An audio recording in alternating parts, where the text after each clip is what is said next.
Buenas tardes a todos los que se están uniendo. Bueno, vamos a esperar que se vaya sumando más gente. Gracias por acompañarnos nuevamente en este segundo vivo que vamos a estar haciendo hoy. Saludos a todos los que se están uniendo. Y bueno, nuevamente gracias por acompañarnos. Esperamos que puedan disfrutar la charla de hoy, va a estar muy buena, se los anticipo. Muy entretenida, hablaremos un poco de táctica, de formación, de cómo se manejan en España. Tenemos el gusto de hablar con Albert, que es un coordinador, un entrenador de allá de España, y vamos a sacarle el jugo como lo hicimos con la nota de Cacao, que espero que la hayan podido disfrutar. Para las personas que no pudieron ver la nota, ahí saludo, veo gente conocida. Para las personas que no pudieron ver la nota con Cacao, la entrevista que tuvimos el otro día, ya está subida al canal de YouTube. Nos encuentran también como Análisis FBS. Ahí está la nota completa. Bueno, para que la puedan ver. Bueno, esperamos que se vaya sumando más gente. Nuevamente gracias por acompañar, por sumarse a este vivo. Les aseguro que va a estar bueno y bueno, espero que lo puedan disfrutar. Bueno, vamos a mandarle la invitación a Sabas.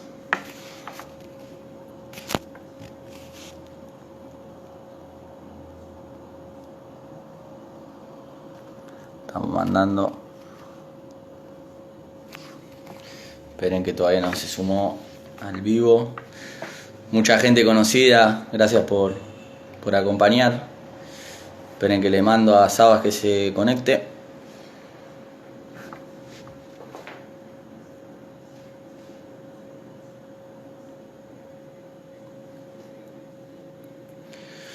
Bueno, de paso vamos aprovechando que se está sumando gente, así no se pierden de la charla. Le estoy diciendo que sí.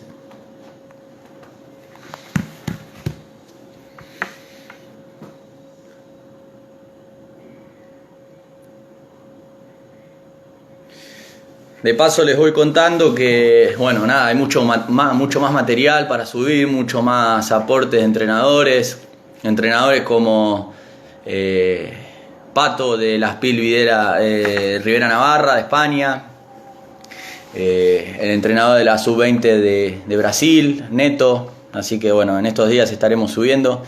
Ahí lo sumamos a Sabas. Espero que lo puedan disfrutar.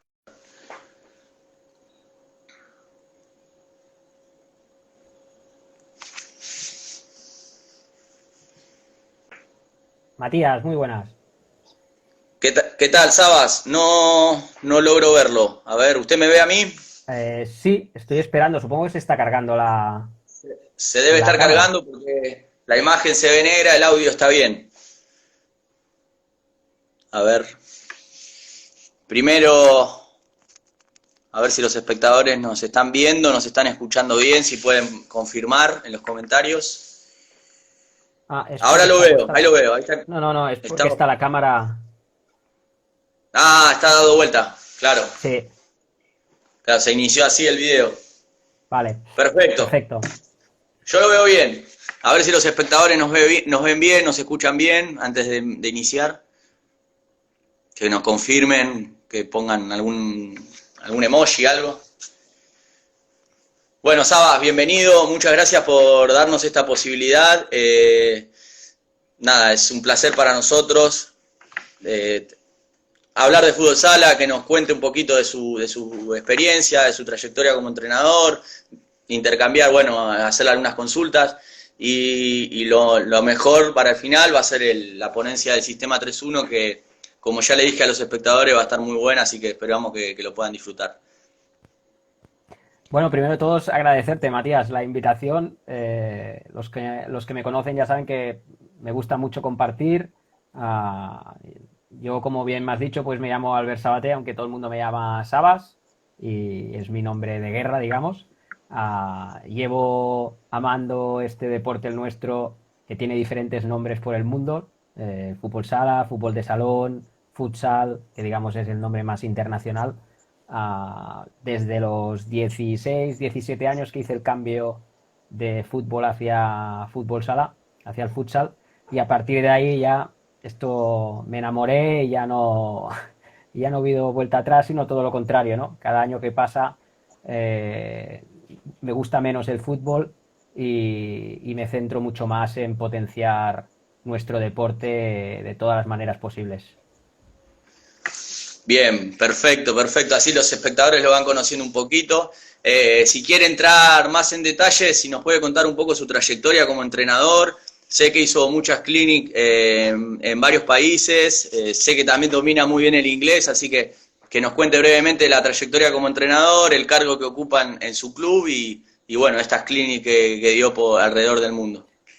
Sí, yo actualmente soy coordinador deportivo, bueno, yo soy a día de hoy profesional de fútbol sala, es decir, yo como carrera de estudiante soy ingeniero informático y toda mi vida he trabajado como director de tecnología y al final, pues hace un año y medio así, decidí de que lo único que me llenaba era el fútbol sala y decidí arriesgar el todo o nada a mi deporte. Ganar en calidad de vida, perder a día de hoy un poco en seguridad también económica, porque evidentemente es un deporte que no es como el fútbol, no está tan profesionalizado y hay tantos recursos, pero la verdad es que muy contento por el salto dado, porque me ha dado energía, me ha casi rejuvenecido y me ha llenado, ¿no? Y a día de hoy estoy como coordinador deportivo en mi club, que es el Futsal Mataró, que es una ciudad, Mataró, que está a 30 kilómetros de Barcelona capital. Ah, Y hermoso. sí, la ubicación es excelente porque es en el mar y la verdad que se está muy bien, se vive muy bien. Nosotros en el club tenemos 35 equipos, de los cuales hay dos líneas, masculina y femenina, porque nuestra parte femenina también la potenciamos muchísimo desde hace años. Y aparte de ser el coordinador deportivo, también soy el entrenador del primer equipo, que estamos intentando subir a segunda división española. Y bueno, muchas tareas más en el club, porque al fin y al cabo todo lo que implica gestionar un club con mis dos compañeros, que somos tres en total profesionales en el club, es, bueno, mucho trabajo, la verdad. Sí, mucho, mucho, lo que no se ve, el detrás de escena que uno hace, pero sí lleva me imagino que debe llevar muchas horas fuera del club, muchas horas dentro del club, y bueno, por suerte usted tiene la posibilidad de haber cambiado su vida y dedicarse de lleno a este deporte. Como dijo, quizás desde lo económico deja mucho de lado, pero no hay nada mejor que vivir de lo que a uno lo apasiona y lo que le gusta, así que eh, me alegro por usted que tiene esa posibilidad. Sí, aparte es una reflexión que yo creo que surgió un poco filosófica a raíz de la muerte de mi suegro, del padre de mi mujer y también de la muerte de mi padre, bastante parecido en la época que decidí hacer este salto, y es que tan solo tenemos una vida y esa vida hay que disfrutarla. Y en ese aspecto, pues bueno, yo he tenido la suerte de tener todo el apoyo del mundo, de mi mujer y de mi familia, y ahí estamos, intentando expandir no solo también nuestro deporte, sino también a mí como profesional del deporte en España, pero también fuera. Tengo la suerte pues que el inglés hemos ido mejorando. Yo hace 3 años o 3 años y medio era incapaz de hacer una frase, construirla, y en 3 años y medio, pues mira, no sé por qué. Bueno, hay una explicación, evidentemente, no tanto de estudiar, sino un clic de muchas series, de mi mujer que es medio inglesa, porque su Ah, madre claro. es, bueno, ella es nativa, porque es medio catalana, medio inglesa, pues su madre es del Reino Unido, y eso también ayuda, evidentemente, ¿no? Y el lanzarse a hablar el idioma. Con Sudamérica es fácil porque el idioma es el mismo, pero con el resto del mundo el inglés es clave, y aparte con el tiempo que llevamos hablando con muchos entrenadores del mundo nos damos cuenta de que el fútbol sala está poco bien gestionado. Muchos países tienen muy pocos apoyos formativos, sobre todo, que es la clave, la formación. y en ese aspecto yo siempre he querido crecer. Estamos ahora haciendo un proyecto con una empresa que se llama Pro5 Academy a nivel mundial para hacer una formación espectacular en inglés y también en español, evidentemente. Y Para esperamos. entrenadores, perdón, para Sí, entrenadores o para... Ah, bueno, es bueno no, saberlo. Nos están viendo, perdón, nos están viendo muchos entrenadores de acá de Argentina y lo de sé. varios países también, así que está bueno saberlo, es una buena información.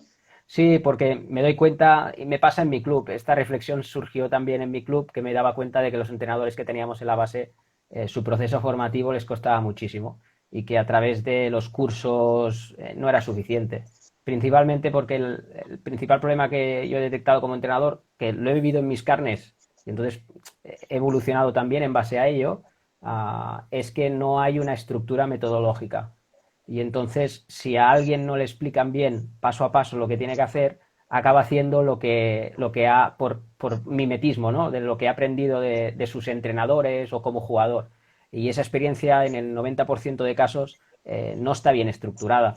Entonces, cuando tú asumes el rol de entrenador, estás reproduciendo los mismos errores que tu entrenador que te formó, ¿no? En ese instante. Y es simplemente por no tener a alguien que te pueda guiar un poco en el proceso formativo de nuestro deporte, que es muy complejo, a aprender paso a paso todos los aspectos y fundamentos del juego para luego poder entrenar bien a la categoría que sea. O sea, yo cuando me refiero a crear algo formativo no me estoy refiriendo a profesionales, me estoy No, refiriendo no, al obvio. 90% de entrenadores, que es la base grande, que entrenan en categorías amateurs, seniors, o seniors, perdona, porque en Argentina sé que es mayor de 35, es decir, Sí. los que son mayores de 18, y también para los chavales, que ahí hay un cupo de entrenadores enorme. Y a ver, la primera división es una, después está toda la etapa formativa que es la más importante. Yo le iba a hacer una pregunta con respecto a eso. ¿Qué importancia le dan en su club? Bueno, siendo usted el coordinador me imagino que mucha, pero a nivel club, no entrando en detalles con el proyecto que manejan en su club, pero sí en líneas generales. Hacen una apuesta grande por el deporte, a los formadores o a los monitores, como lo llaman allá, le dan herramientas para que haya una línea de trabajo. Hay está todo planificado, hay una línea de trabajo, hay un objetivo, todos van para el mismo lado. ¿Cómo se maneja eso? Bueno, aquí hay dos reflexiones. La primera, yo tengo la suerte de estar en un club en el cual los entrenadores y el ambiente es espectacular porque Eso es bueno, el sí. casi 90% son jugadores propios del club, ya sean jugadores mayores o juveniles de 17, 18 o alguno de 19, 20 años, que nosotros los captamos como entrenadores porque queremos mostrar no solo una manera de trabajar, sino también dotar a los jugadores de un sentimiento de querer Sí, el pertenecer sentido de al club. pertenencia hacia el club es Eso es, importantísimo eso. eso es clave para cualquier proyecto deportivo. Sí es cierto que evidentemente dentro de nuestros 35 equipos hay entrenadores muy jóvenes y eso pagas un peaje. Y el peaje que pasas es que el entrenador hay que formarlo. Y para querer formar un entrenador, lo primero es que el entrenador quiera ser formado, es decir, que él quiera mejorar. Entonces, claro, dentro del club, como en cualquier parte, te encuentras entrenadores que quieren formarse porque quieren ser entrenadores y otros que están en el proceso dubitativo de si simplemente estoy ahí para pasar el tiempo y poder hacer O algo por de el mi vida dinero, o sí. por el dinero. Y entonces ahí, bueno, nosotros sí que intentamos hacer una línea de trabajo muy marcada y que se va a acentuar muchísimo en los próximos años e incluso en los próximos meses de forma de trabajar. Yo mismo, junto con mi compañero Nicky, desarrollamos una plataforma online de formación muy heavy, muy potente, en la cual pues intentamos que todos los entrenadores ahí puedan coger información. Es una base de datos enorme, pero de nuestro modelo de trabajo y de identidad sobre todo. Es decir, no solo de descomponer todos los conceptos que hay que trabajar en Sí, los sí, los diferentes, contenidos. todo. Es decir, hay ejercicios, hay cómo planificar una sesión, cómo tiene que ser. Es decir, intentamos marcar una serie de pautas. También es cierto que en un club tan grande no es fácil estar en el día a día encima de todo, porque hay muchas cosas a hacer y bueno, yo creo que es una experiencia muy bonita, de que a nivel de club yo creo que está evolucionando hacia una línea de trabajo muy muy buena y un espejo para mirarse para otros clubes y que en los próximos años yo sé que vamos a ir para adelante seguro. Y el que apuesta a la base y a la formación, creo que no hay muy pocas chances de que pierda, que salga perdiendo, porque creo que es la base de todo club. A ver, si vos te armás bien de abajo, arriba en algún momento vas a estar bien también. Y no sea sino en tu primera división, sino que te van a comprar jugadores. Yo creo que esa apuesta la hizo bien el Sala y de esa forma también trabaja bien el Pozo Murcia cuando estaba Josan. Pero bueno, ahí estamos hablando de clubes nivel elite, que tienen toda la infraestructura y la apuesta por el deporte, pero que en clubes de segunda o de segunda B busquen una línea de trabajo, apuesten a la base, creo que, como dice usted, a la larga es un proyecto a largo plazo, eso va a terminar dando sus frutos. Sí, y ponías el ejemplo del Pozo. Yo tengo la suerte de que con Josan y con Guillermo, que bueno, ahora Josan ya no porque se ha Está en movido a Córdoba, sí. Córdoba, pero Guillermo, que es la línea continuista también de ellos, he podido hablar mucho de proyectos deportivos para entender también cómo funciona por dentro el Pozo, ya que más o menos por cercanía conozco bastante bien cómo funciona el Barça, pues conocer cómo es el otra gran cantera de España que es el Pozo, ¿no? Y al final sí podemos desarrollar esos proyectos en nuestros clubes. La diferencia no es un tema de recursos, porque el Pozo tampoco tiene muchos recursos a disponibilidad de la base. Hay gente que no es profesional que está en la base, sino es el hecho de ellos hacen cosas muy buenas y nosotros, yo por lo menos individualmente me he fijado mucho en eso, en todo lo que es la línea de identidad de club, de trabajo, muy, muy parecido en todas las líneas, para que cuando hayan saltos para arriba, pues sea mucho más fácil poder unirte y trabajar. Y yo creo que ese espejo es un gran espejo para mirarse. Sí, sí, son cosas que se pueden llevar a cabo en su club, o sea, no es nada de otro mundo como quizás del Barça que tiene otro alcance, entonces ahí se complica más. El Palma también creo que se maneja mucho de esa forma, del sentido de pertenencia de los chicos, de los jugadores de primera, por lo que estuve escuchando el otro día, no sé si fue una charla de Juanito, pero bueno, pero esos clubes son ejemplos a seguir. Quiero hacerle una consulta ahora del reglamento. ¿Qué opina usted en reglamento en categorías, creo que ustedes lo llaman benjamines o alevines, son las categorías más chicas? ¿Qué le parecería a usted, o su punto de vista, si el reglamento se tuviese que adaptar las medidas de la cancha y las medidas de los arcos? Me parece una locura, a mi opinión, que un chiquito de 5 o 6 años tenga que hacer 40 metros para llegar al arco y si no hace el gol, volver otros 20, 30 metros para atrás y yo creo que no, lo que le gusta al chico es tener la pelota todo el tiempo. No sé qué opina usted, qué mirada nos podría dar como coordinador de base. No, no, totalmente de acuerdo. Aparte que nosotros siempre hemos intentado comunicar y cuando hay temas de estos como mejoras de reglamento y tal, o de competición incluso, de estructura de competición, lo comunicamos a la federación para dar una propuesta, ¿no? Al fin y al cabo nosotros participamos como club y tenemos que también avanzar como deporte y tenemos que ayudar. El espejo a mirar en este aspecto son otros deportes indoor, es decir, que se juegan en las mismas instalaciones o incluso mismas condiciones de tamaño, ¿no? Y el balonmano, Sí, desde hace muchos años, en categoría pre-Benjamín y Benjamín, que eran las dos pequeñas que tú comentabas, se juega con un campo mucho más reducido, que es casi como una pista de básquet, 26 por 18 o una cosa así, sí. y los palos son palos que se ponen debajo para que la portería se reduzca, sobre todo en altura. Aquí en España hicimos una mejora que copiamos de Brasil, que fue un éxito y que el compañero Sito Rivera fue de los primeros en promover, que era el tema de los tamaños de los balones, porque antes Sí. siempre se jugaba con el mismo tamaño de balón. Ahora por lo menos ya tenemos tres tamaños distintos de balón que son muy adaptados. Yo creo que incluso deberíamos tener uno más, el cuarto para los más pequeñitos, creo que iría bien uno un menos. Y ya es el primer paso, pero el siguiente paso que se tiene que hacer sí o sí es el tema del espacio Y el tema de la portería, obviamente, porque es que es un drama ver los partidos y todo el mundo chutan Sí, a dar el globo, ¿no? Entonces eso afecta sí, sí. directamente a la técnica del jugador, que cuando pasa a categoría mayor es incapaz de disparar bien a portería. Sí, me pasa a mí en inferiores o en formación que un chico que en octava tenía un remate que se la pasaban de lateral y pateaba y las clavaba todas arriba, en sexta o en quinta división, que sería un cadete eso de allá, no tiene la misma facilidad para hacer goles. Entonces, eso también lo afecta psicológicamente a los arqueros. Ser un arquero de una Levin y que te vayan 10 goles, te va a pasar a la tercera vez que no vas a querer atajar más. Entonces, Mm. creo que podría ayudar al deporte a que mejore. Y también, siguiendo por la línea del reglamento, ¿qué piensa usted del saque largo en categorías chicas? Del saque del portero al pivot. Creo que, no sé qué opinión nos podría dar. Bueno, aquí en España se ha empezado en diferentes comunidades autónomas, que serían provincias vuestras. Se ha cambiado la reglamentación ya desde hace unos años y hasta categoría cadete no se permite cruzar de campo.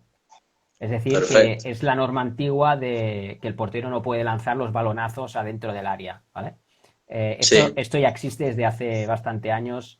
Aquí sí es cierto que en otras comunidades autónomas o provincias no se hacía, pero ahora ya se está extendiendo a prácticamente todo. perfecto, perfecto. Creo que Yo sí, que ayuda. más te diría, Sí, yo si fuera por mí lo implementaría en todas las categorías, ¿eh? También en los mayores. sí, sí, sí, Yo he jugado con esa norma y creo que es una norma que favorece a una mayor presión de los equipos arriba, favorece a poder haber muchas más situaciones de finalización y robos, porque no hay el pase directo del portero que condiciona. Luego cada equipo luego se buscará las artimañas para poder sobrepasarlo, porque yo había visto jugadas que incluso acababa con un tío en el medio campo que lo único que hacía era peinar el balón. O sea, le claro. echa la trampa, ¿eh? No, Pero, no, no. pero bueno, favorece a que se juegue en corto y haya más creación que no destrucción. Y sí, y aparte es más vistoso para el espectador y los chicos tienen más contacto con la pelota. Yo también lo pondría en alto rendimiento porque, a ver, es una buena herramienta, yo creo, para cuando, a ver, los minutos finales de partido, que hay mucha presión, que quizás hay un gol de diferencia y no querés arriesgar ahí abajo, listo, pelota al pivot, si tenés un pivot como Ferrao, por entrar, pero es muy difícil, pero bueno, te facilita por momentos, pero no usarlo como un recurso todo el tiempo, y menos en formación. Claro. Eh, bueno, si quiere, ya cuando usted diga, usted manda, ya es todo suyo. No, mandas tú, Matías, que tú eres No, no, el... no, no. A partir de ahora manda usted, puede, bueno, si quiere arranque con la ponencia. Sí, yo no creo, claro, no creo que sea tanto una ponencia, porque al fin y al cabo tan solo se me escucha a mí hablar y no se ve nada, bueno, el fondo de de mi habitación, pero no podemos mostrar imagen, que es una de las limitaciones de Instagram Del Live.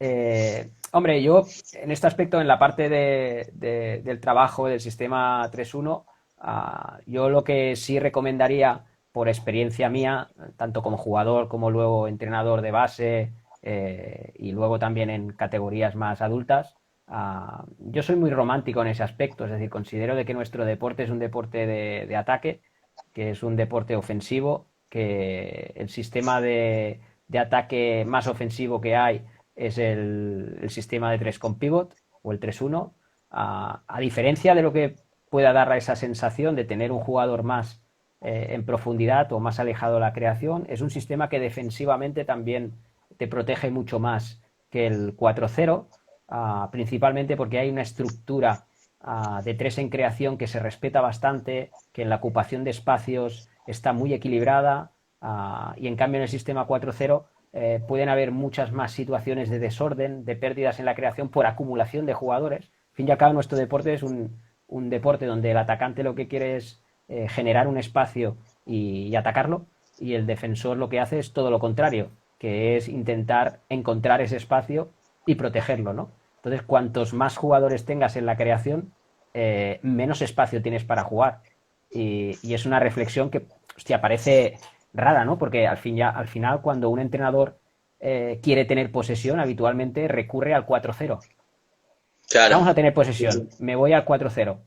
Pero si hacemos una reflexión sobre el espacio, cuantos más jugadores míos acumule en la creación, menos espacio tengo. Sí es cierto que tengo más líneas de pase, eso es cierto, Sí, tengo un jugador más en línea de pase, pero también he arrastrado a un defensor más en zona de creación. Pierdo la profundidad, es decir, no estoy trabajando con un espacio en profundidad, estoy trabajando con un espacio corto, que puede ser de 10 metros de profundo y todo el ancho del campo, sea la anchura que sea, y en cambio al tener el pivot estoy generando una zona mucho mayor donde poder crear. Con lo cual, el concepto de cuando quiero tener balón, juego de 4 y no de 3 con pivot, yo no estoy de acuerdo. Sí es cierto que, claro, yo como soy un romántico del 3-1, soy más partidario siempre de jugar 3 con pivot que no de 4. En el otro lado, no sé si querías decir algo. no, no, sí, coincido. Lo que te da el juego de 4 es eso que decía usted, más línea de pases, pero a ver, si uno se pone a analizar, congela una imagen del juego de 4, vemos 8 o 9 jugadores con el portero en una mitad de cancha si hay mucha presión. Entonces, lo que dice usted está más expuesto a la pérdida, depende de la dinámica y la movilidad de la pelota, entonces sí, hay más riesgo de pérdida de pelota. En cambio, con el 3-1 tenés un referente allá, como decía usted, que de última se la tiramos y vamos, bueno, después todos los fundamentos en ataque, ¿no? Que después lo va a hablar. Pero Uh-huh. sí, coincido con lo que dijo usted. Luego, aparte de esto, si entramos ya un poco en lo que es el sistema de ataque, yo no quiero tanto centrarlo en solo el 3-1, sino en una reflexión, ¿no? Lo digo porque antes con muchos compañeros y a medida que vamos avanzando y uno va aprendiendo un poco más, se va dando cuenta que lo mejor es hablar con gente, sobre todo si tienen una opinión muy diferente a la tuya, porque así se genera un debate constructivo y a ti te hace dudar incluso de lo que piensas. Yo creo que eso es bueno, ¿no? Se aprende mucho Sí, de ahí. sí, de lo que más se aprende, el debate. La mayoría de los entrenadores, o por lo menos, también es cierto que tenemos que diferenciar un poco lo que es el mundo profesional de lo que es el mundo formativo, competitivo. Ojo, el mundo formativo competitivo también existe en el mundo semiprofesional o en el mundo profesional, ¿eh? Es decir, no son líneas completamente separadas. Pero habitualmente el proceso formativo de un sistema, sea de ataque o de defensa, los entrenadores, o la mayoría de entrenadores, aunque ahora sí que es cierto que esto está cambiando bastante a nivel de metodología, siempre lo estamos haciendo al revés. Y es que empezamos con un sistema, o sea, el que sea, si Sí, estamos hablando de ataque, pues te digo el 3-1 o el 4-0, y vamos trabajando cosas en base al sistema. Vamos introduciendo principios, fundamentos, bueno, lo que sea, ¿no? Cuando debería ser al revés. Deberíamos empezar por los sí, principios, por los fundamentos, y a partir de ahí ir construyendo un sistema. ¿Qué es lo que sucede? sí. Lo que sucede es, y ahora te voy a poner un ejemplo que es la charla que tuve con un compañero mío en el club, que siempre nos reímos de esto, que es lo del huevo y la gallina, quién es el que primero nació, ¿no? Si el huevo o la gallina. ¿Qué pasa? Imaginemos, ponemos un ejemplo muy fácil de entender lo que estoy explicando. En una categoría Levin, que los chavales pueden tener 10, 11 años, o 9 y 10. Imaginemos que ahí nosotros decimos que vamos a trabajar única y exclusivamente los fundamentos de un jugador y los fundamentos de dos jugadores, ¿vale? Que serían todo lo que es juego de dos, dualidades, y todo lo que es la técnica táctica individual, que hay un montón de fundamentos a trabajar. Es la base de Sí, nuestro deporte, ¿eh? Hay muchísimos. Pero de repente el entrenador levanta la mano y dice, vale, mister, tú mandas, haremos esto.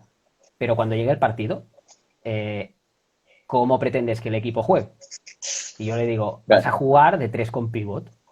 Y él me dice, ya. Digo, pero si durante los entrenos no trabajo de 3 con pivot, ¿cómo van a los jugadores jugar de 3 con pivot, ¿no? Lo mismo para 4-0, ¿eh? Sería el mismo Sí, ejemplo, ¿no? sí, Y yo hago una reflexión, ¿no? Y en base a los años le doy más consistencia a esta reflexión.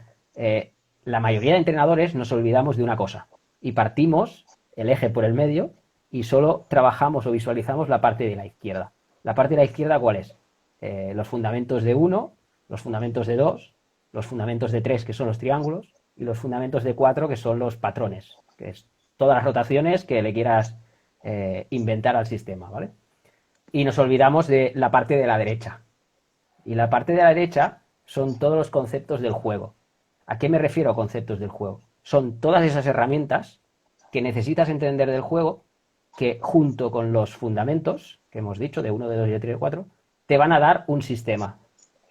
Claro, si tú solo te basas en trabajar dualidades, y el ejemplo más fácil podría ser una pared o una paralela, tu jugador está aprendiendo la mitad. La otra mitad, que es todo lo que está relacionado con los conceptos de juego, no se trabaja. Y es así, ¿eh? O sea, yo lo he vivido y lo he visto. Y a mí también me ha costado llegar a esa reflexión. ¿Qué son todo lo demás? Bueno, pues todo lo demás hay muchas cosas.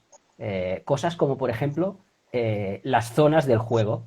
Es decir, el campo no es lo mismo hacer una pared o una paralela cuando mi balón o los tres de la creación, ahora estamos hablando de tres con pívot, los tres de la creación están a 25 metros de la portería rival, Sí. o si lo hacemos más exagerado, a 30, Sí. que si yo he hundido al rival y estamos a 16. ¿Por qué? Porque hay un concepto en nuestro deporte que ya hemos dicho que es el más importante, que es el espacio.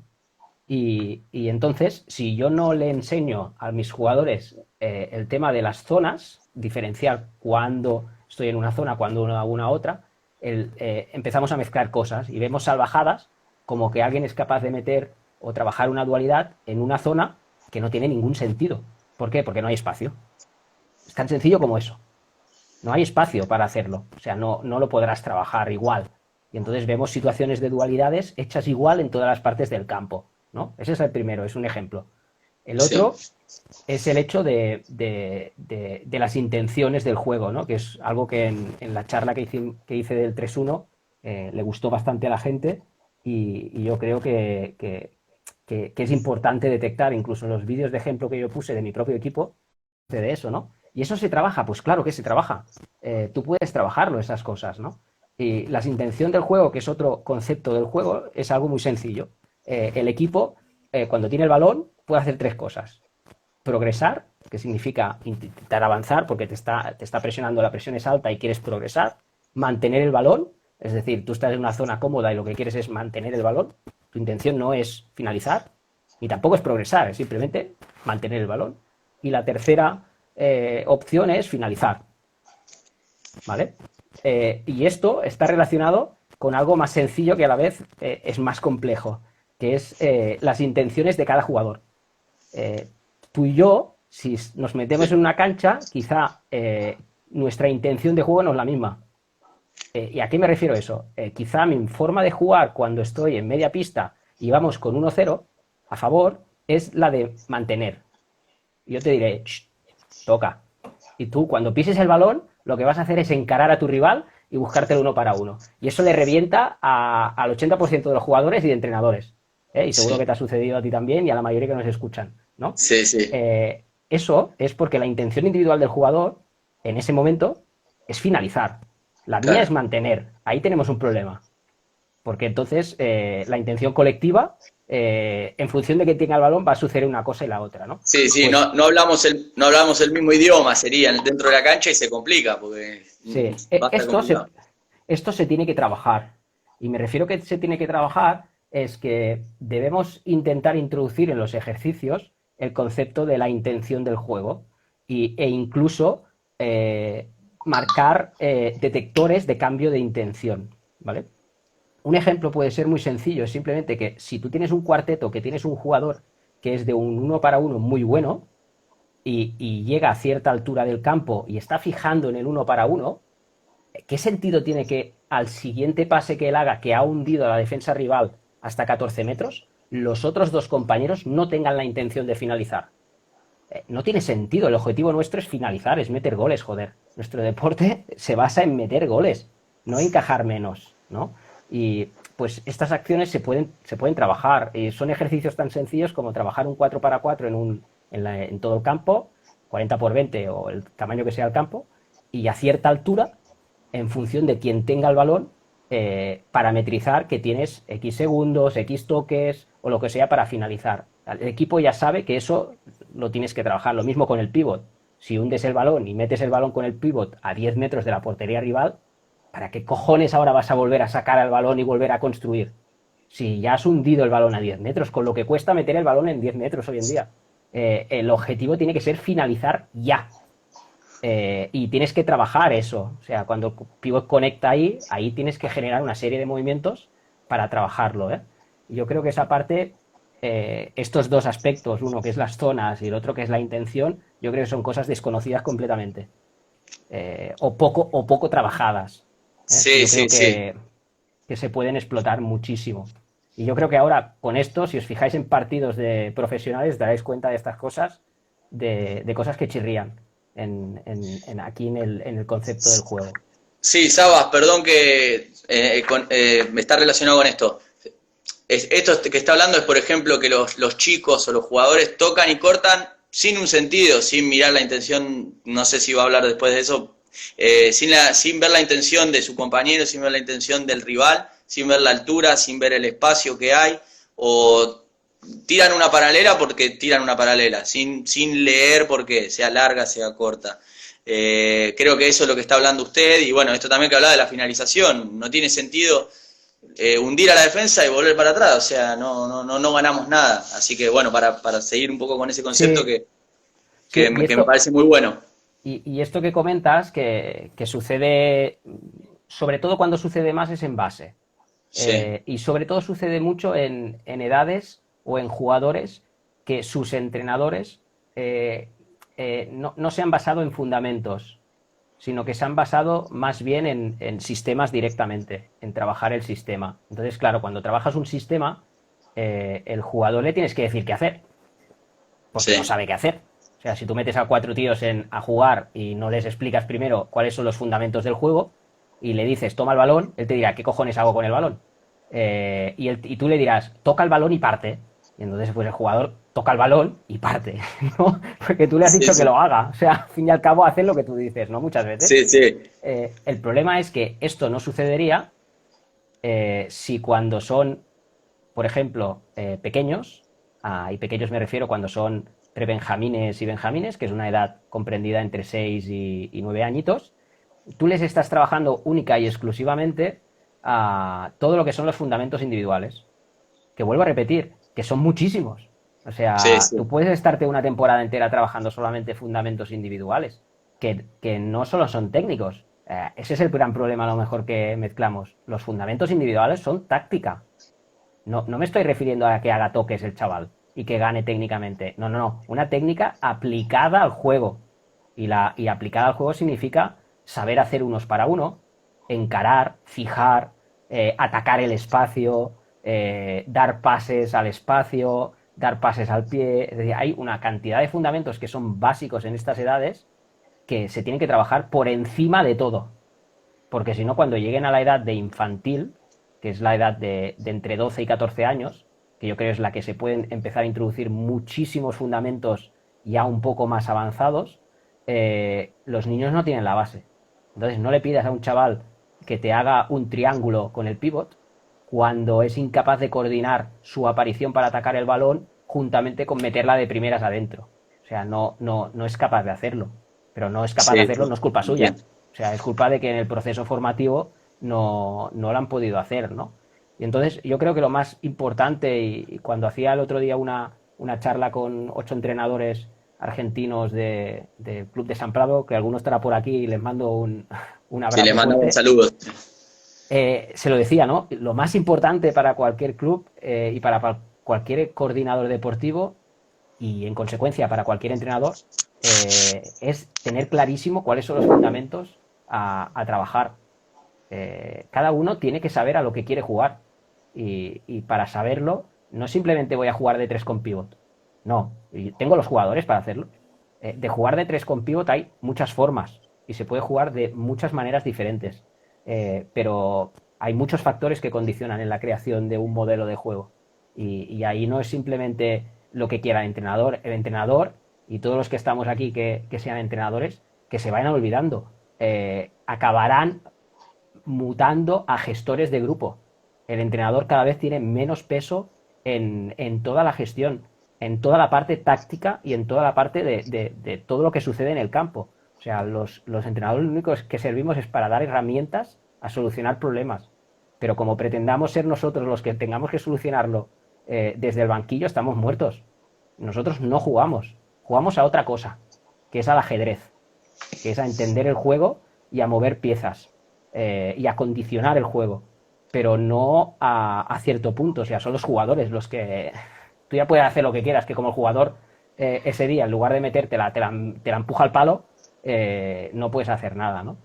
Y yo creo que aquí, para seguir avanzando en el 3 con pivot, la reflexión es, o el resumen claro de que hay, para llegar al sistema hay que empezar a trabajar por la parte de arriba, que esa parte de arriba no solamente son los fundamentos de 1, de 2, de 3 y de 4, que hay otra parte que es mucho más importante y que hay más cosas de las que yo he hablado. O sea, no solamente hay las zonas y las intenciones, hay las reglas generales, hay el tema del espacio, hay más cosas que se deben de trabajar, ¿eh? Por ejemplo, el tema de las reglas es una cosa que se tiene que introducir desde pequeñitos, desde prácticamente benjamines, alevines, es decir, desde que tienen ya 8, la franja 8, 10, que hay cosas que deben empezar a entender de lenguaje. Y estoy hablando de reglas generales, hay dos que son clave en el sistema. Una es la amplitud y la otra es la profundidad. Sí, Entonces, sí. estos conocimientos, incluso en primera división, se ve que individualmente hay alguna... En el proceso formativo del jugador alguna vez no está bien trabajado porque no lo ha entendido, ¿no? Pero no pasa nada, o sea, no nos fijemos en primera división. Son profesionales, da igual, van sobrados, harán otras cosas mejores. Pero en todo lo que es por abajo, todos estos fundamentos tienen que estar trabajados. Y el jugador debe saber cuándo trabajar en amplitud, cuándo trabajar en profundidad. Y esto bueno, hay que currarlo y trabajarlo. No hay, no hay otra receta. Primero saberlo y luego poder trabajarlo bien con ejercicios lógicos para poder aplicarlo. Eh, no sé si hay alguna otra, porque yo voy soltando muchas cosas y... Va perfecto, va perfecto. Es muy entretenida la charla. Creo que, bueno, después le decimos a los espectadores que después va a estar la posibilidad de hacer alguna consulta. Ahora vamos bueno, sigamos con la ponencia que está muy entretenida. Veo que está muy conectado. Van 60 personas por ahora, así que Muy estamos bien, bien. muy bien, muy bien. Sigue Em, tranquilo. a nivel de esto, aunque la ponencia o charla va enfocado al ataque, me gustaría hacer una reflexión lo mismo para la defensa, porque nos llenamos la boca en ataque de decir, la mayoría de entrenadores, y yo me incluyo porque lo he hecho en el pasado, de que trabajamos una defensa, hay un ataque y decimos, no, no, vale, yo te compro la idea que tú me has vendido. Es decir, que para crear un sistema de ataque primero tengo que trabajar en base a fraccionar ese sistema e empezar a trabajar eso. ¿Vale? Yo te lo compro. Imaginemos que incluso tú me lo compras y me dices, sí, sí, yo te creo y te voy a seguir y voy a trabajar tal como lo dices tú y llegaré a construir un sistema de ataque, sea el que sea, 3-1-4-0, muy bien. Vale, yo te digo, ¿y en defensa? Y tú me dices, no, no, yo en defensa trabajo defensa individual o defensa zonal. Y yo digo, ah, bien, ¿por qué? Y entonces viene el punto de, bueno, porque hay tres sistemas defensivos, ¿no? Individual, zonal, que son los dos extremos, y el mixto. Y tú dices, ah, vale, sí, sí, eso lo sé. Ah. O sea, en ataque trabajas con fundamentos hasta el sistema. Y en defensa trabajas otra vez desde sistema hacia abajo, ¿no? Y estamos en lo mismo. Nos encontramos con los mismos problemas. Y los mismos problemas es que cuando trabajamos sistemas defensivos directamente, los jugadores no entienden lo que hacen. Y como no entienden lo que hacen, se equivocan más de lo normal. Porque el juego nuestro es de errores. No, es imposible ni hacerlo siempre bien ni mal, ¿no? Sí. Y entonces hay que trabajar igual. La defensa es exactamente lo mismo. Hay que trabajar desde fundamentos individuales, dualidades y triángulos. Y entonces, a través de ahí, mediante conceptos del juego, igual que en ataque, debemos empezar a introducir una serie de conceptos que ese jugador, cuando tenga una edad de juvenil y tenga asumidos muchos de esos conceptos, y el entrenador le pida trabajar un tipo de defensa, lo va a trabajar mejor. Y yo soy el primero que no soy partidario de trabajar sistemas de ataque. No me gusta y cada vez menos. Y eso A que mí tampoco. antes era lo contrario, ¿eh? O sea, antes, años atrás, siempre era sistema, sistema, sistema. Pero es que ahora estoy haciendo exactamente lo mismo en defensa. Cuando alguien me pregunta mi equipo qué sistema defensivo tiene, mi respuesta siempre es la misma. Mi equipo no tiene un sistema defensivo.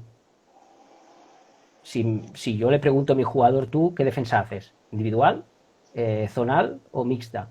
Y él me dirá, pues no sé, yo creo que a veces es individual y a veces es mixta, ¿no? Porque también hay cambios, ¿no? Y trabajas en base a fundamentos. Y tan solo introduciendo en ciertas edades dos, tres, cuatro fundamentos es suficiente para Sí. construir un sistema defensivo. O sea, no hace falta liarle al tío con 50.000 historias. O sea, y se trabaja bien. Luego podrás trabajar individual, con cambios, lo que tú quieras. Pero esos fundamentos hay que trabajarlos. Cuando son pequeños, ir incrementando el nivel, lo mismo que en ataque. No puede ser que en ataque hagamos una cosa y en defensa hagamos la otra, o viceversa. O sea, tiene que haber una línea continuista. Sí, sí, sí. Eso que dice usted es importante. A veces llegan jugadores a primera división que no saben defender. Y hablamos de los conceptos básicos de una defensa, como la altura según la pelota, la distancia de la seguridad, el dominio del espacio, la línea defensiva. Son cosas básicas pero que hacen la diferencia y son muy importantes. Luego, en ataque, si avanzamos y nos centramos un poco en el 3 con pivot también, que era un poco el titular Sí. de la charla, ¿no? De- Eh, hay más cosas. Hay un elemento clave que determina todo, que es el pivot. A- el- Nosotros trabajamos en base a tres líneas diferentes, o deberíamos trabajar como entrenador como tres líneas diferentes de actuación. Uno serían todos los principios o fundamentos, que serían pues el juego de uno 2 3 y 4. Luego tendríamos los conceptos del juego, que pueden ser reglas generales, intenciones, espacio, y lo que habíamos comentado joder, me he olvidado de la otra que había dicho. Las intenciones Altura, y perdón, las zonas. Sí, que está la relacionado zona. con la altura. Sí, sí, está relacionado con la altura. Las zonas del campo. Hay otro aspecto fundamental, que es la tercera cabeza del sistema de ataque 3-1, que es el pivot. El pivot es una figura especialista y entonces no todos los equipos tienen pivots, ni todos los equipos tienen los mismos pivots. Y entonces lo que tú no puedes pretender como entrenador es coger un equipo y decir, vamos a jugar con tres con pivot. Miramos la plantilla y decimos, no, yo es que tengo un pivot bárbaro, 95 kilos, metro 90 y zurdo. Y dices, no me lo puedo creer. Dice, sí, sí, mister, que lo tenemos en el equipo. Vale. Eh, el pivot mío, estoy haciendo un ejemplo, ¿eh? Sí. Vale, jugamos de tres con pivot, pero yo es que como entrenador me gusta que el pivot esté de falso pivot en la banda. Y tú dices, ¿cómo? Pues si tienes un bicharraco de 95 kilos, de metro 90 y encima zurdo, que tu 80 o 90% de la plantilla son diestros, y orientan el juego hacia, hacia el lado suyo zurdo porque Fuerte, está sí. trabajando de espaldas a portería, y me estás diciendo que pones el pivot a la banda pegado. ¿Para qué? No, para salir y que meta pases interiores. Coño, para eso no necesita un bicharraco de 95 kilos. O sea, mete a uno normal que sea zurdo y ya meterá balones que quizá incluso tenga más calidad, ¿no? La reflexión es que el pivot condiciona el sistema y el pivot tiene una pata que es, o una parte importante que es la característica que tiene él, y tenemos dos características distintas, uno que es un pivot que sea dominante, como el ejemplo que te he puesto, otro que es un pivot móvil. Móvil puede ser pues un tío de más movilidad, que puede participar en creación, de distintas características, ¿no? Después de las características del pivot, tenemos que el pivot puede trabajar en tres posiciones. Y esto en la base se tiene que trabajar. Es decir, los pivots que se especializan en ciertas edades, y yo sí soy partidario de especializar en ciertas edades al pivot, sobre todo a partir de edad infantil, el pivot trabaja en tres posiciones del campo. Una es la zona centrada, es decir, está en el medio, y Sí. ahí es un pivot boya clásico. Y en España, en primera división, hay ejemplos, como puede ser Ferrao, que luego haré una mención y comentario, pero hay más, ¿eh? O sea, está Elisandro, que es zurdo, Solano, que es zurdo. Sí. O sea, hay pivots muy grandes físicamente que trabajando ahí en medio pueden hacer mucho daño a la defensa, ¿vale? La otra posición es la semicentrada, Semicentrada se refiere que si partimos por el eje y me decanto hacia un lado, sería más o menos trabajando la zona centrada de ese lado, ¿vale? Dejando un poco de espacio para el carril, para generar también desdoblamientos o giros míos del pivot, ¿vale? E intentando siempre trabajar a pierna dominante. Es decir, si mi pivot es zurdo, pues lo meto hacia su lado de su zurda, es decir, al revés de mi ataque, de mi orientación, a mi derecha, de ataque de creación, pero a su zurda de espaldas a portería, ¿no? ¿Para qué? Pues porque se está dando la opción del desdoblamiento a piernas naturales derechas para que puedan finalizar y luego cuando él ataque el centro, atacará con pierna dominante, que es la zurda, ¿vale? Y el otro aspecto es el pivot el falso pivot o el pivot en el lado pegado a la línea, ¿no? Que se hace para, pues, cuando no tienes un pivot dominante, pues lo sacas y también para sacar al cierre que lo está defendiendo y así se genera espacio. Estas tres posiciones hay que trabajarlas cuando son pequeños. ¿Por qué? Porque no es lo mismo girarte cuando estás en el medio, centrado, que girarte cuando estás semicentrado. No es lo mismo, el espacio no es el mismo, ni la reacción del defensa va a ser la misma. ¿Por qué? Cuando el defensa, tú estás como pivot semicentrado en el medio, ahí en el medio, en un lado tuyo, el cierre, perdona, te va a estar cerrando en el 90% de los casos tu giro hacia adentro. Seguro. Porque sabe de que, coño, ojo, que se está abriendo y le dejo la pierna mala. Que así, pues bueno, si se gira para la pierna mala, a ver qué hace, ¿no? No es lo mismo, y ahí puede trabajar fintas, puede trabajar cuerpo, puede trabajar muchas situaciones para ganarse esa posición, ¿no? Cuando está centrado, por ejemplo, y recibe, puede salir por donde quiera. Es la mejor posición para el pivot, porque tiene los dos lados con la misma distancia o espacio para poder atacar. Y lo mismo cuando está en la banda. Cuando está en la banda el espacio es menor, con lo cual tiene que trabajar herramientas o fundamentos para poder finalizar o girarse o sacar juego, ¿no? O incluso generar balones interiores a la figura, ¿no? O sea, hemos hablado de las posiciones del pivot, luego las características del pivot, y luego hay dos aspectos más del pivot. O sea, imagínate si es complicado esto, ¿eh? Que la estamos liando aquí y nos van a mandar a la mierda, Matías, a ti y a mí, para trabajar el sistema 3-1. Es decir, todo esto tengo que trabajarlo. Pues sí, hijo mío, y aún quedan más cosas. La primera es las conexiones del pivot. No simplemente meter el balón y decir, búscate la vida.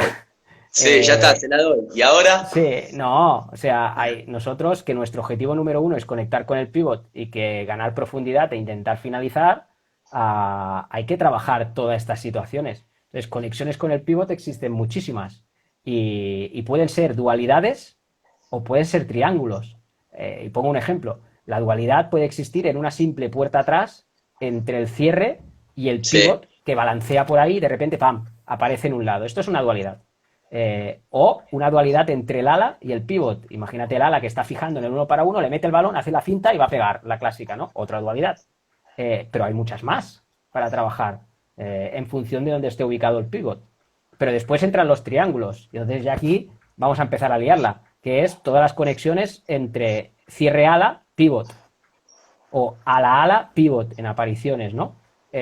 Claro, aquí cuando participan dos es más fácil la coordinación, porque sabe que ese tío va a ir, cuando da el balón, a atacar el balón o a atacar el espacio. No hay nada más. Pero cuando entran dos jugadores más y han metido el balón, aquí empezamos ya a liarla.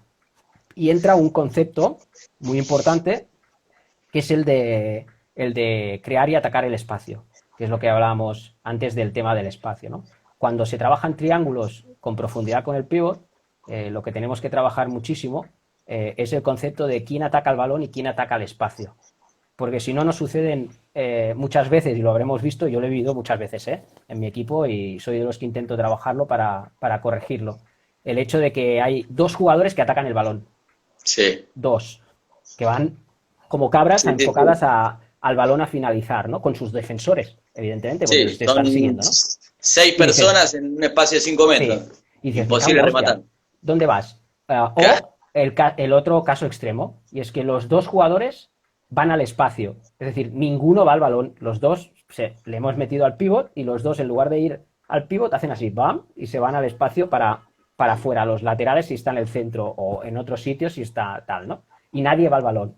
Es decir, le dejamos el balón y cuando esto ha sucedido, tenemos por detrás de la altura del balón, con el pívot protegiéndolo, 2 jugadores por detrás. Claro. Y no te sirve Una para pérdida, nada. claro. No, esos jugadores ya tienen que reconstruirse para volver, ¿no? Bueno, hay que trabajar, y esto ya es en edades más avanzadas, cuando empezamos a introducir los triángulos con profundidad, que es el del pívot, cómo atacar el espacio y cómo atacar el balón. Y de aquí hay muchas formas. Hay el concepto de la acción directa, la acción indirecta. Para que me entienda muy rápido, la acción directa es el que pasa va a atacar el balón. Y la acción indirecta es que quien ataca el balón no es el que la pasa, sino que es el otro compañero, ¿vale? O sea, Exacto, hay sí, sí. diferentes variantes para trabajar quien ataca, o incluso por distancias. A lo mejor el quien atacará el balón es el que tenga una distancia más corta para poder buscar una finalización más rápida, ¿no?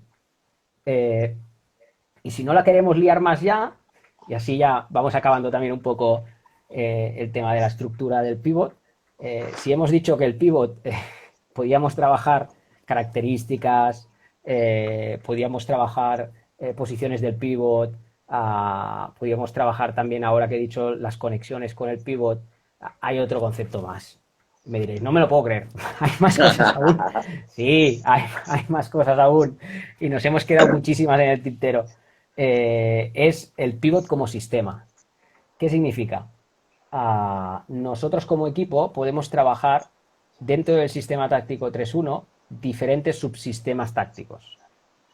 ¿Cómo? En función de las características del pivot y en función de la posición del pivot. Es decir, en función de estas dos características del pivot, nuestro equipo puede trabajar sistemas tácticos diferentes, que le da una riqueza a nuestro ataque 3-1 muy, muy, muy, muy grande. Evidentemente, porque esto requiere de mucho tiempo de trabajo y de dominio del sistema, pero cuando estamos en competición o en perfeccionamiento, esto hay que trabajarlo, o sea, hay que seguir y seguir y seguir e ir introduciendo conceptos de este estilo, ¿no? Un ejemplo muy fácil para entender a qué me refiero como el pivot como sistema. Si nosotros marcamos que tenemos un pivot dominante espectacular como Ferrao y le decimos a Ferrao, tú ahora en esta rotación solo vas a trabajar como pivot centrado. No vas a trabajar en ninguna aparición semicentrada ni lateral. Te vas a pegar 2 hostias ahí en el pivot centrado. Y yo en los 2 laterales, ahora estoy diciendo el Barça porque a lo mejor es lo más fácil de reconocer, yo lo haría en mi equipo. Sí. Yo meto a pierna cambiada a Diego y meto a pierna cambiada a Artur, que es zurdo. Y meto de Sí. cierre a Marcenio, que es un buen pasador. Este sistema táctico te está generando unos para unos en las alas. No hace falta movilidad, no hay que No. moverse. O sea, hay que leer lo que el pívot te está marcando como sistema. Te está generando conexiones con el pívot centrado y continuaciones a atacar los espacios laterales. Y te está generando la cantidad de conexiones entre ala pívot, con los espacios que hay, con el cierre pívot, con todas las puertas atrás y espacios que habrán. Y es completamente diferente a lo que sucedería si en lugar de tener al Ferrao y a esos 3 que le acompañan, yo pongo por ejemplo, ya me saldrá, al Adolfo de falso Sí. pivote en la banda, que a veces está, te pones de falso pivote en la banda, pegado, pones a 3 jugadores que sean buenos en espacios, como podría ser, pues Diego ataca muy bien el espacio, Sí. como podría ser, yo que sé, Rouget ataca muy bien el espacio y metes a otro que ataque muy bien el espacio. Las situaciones que se generen no son las mismas. El 1 para 1 ya solamente lo tienes en un lado, que es en el lado donde no esté el falso pivote en banda. En el lado del pivote en banda, lo único que podrás trabajar son situaciones de dualidades en banda, para buscar situaciones de cortar al espacio interior y meter balones dentro, e incluso bloqueos y lo que pueda haber por ahí, ¿no? Sabas, perdón, porque quedan 10 segundos. ¿Iniciamos uno Vale, nuevo? vale, perfecto. Para que la gente se sume. Ahora te vuelvo a agregar porque se está por cortar el vivo por el tiempo.